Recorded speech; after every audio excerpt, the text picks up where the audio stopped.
I kept hearing a phrase, it takes a village to raise a child. And I don't think I really understood that until quite recently. And I think what we've done, working with the community down here, is we've built that village. And we've got people now who come together and work with us to try and keep the children safe. That's not the only thing turning the tables on knife crime here, though. There are more than a dozen recently launched projects,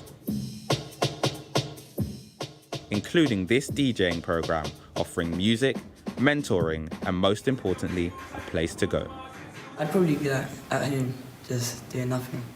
But I feel like because there's now this, I have like more things to do with life. So it's like helping me from being lazy and just not doing anything.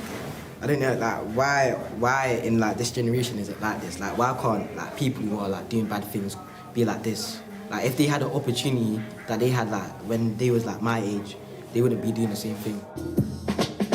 Protecting young people from knife crime is complex, but their own words speak to the simple part of the solution. It's taking action early that counts. Shingi Marike, Sky News, Croydon in South London.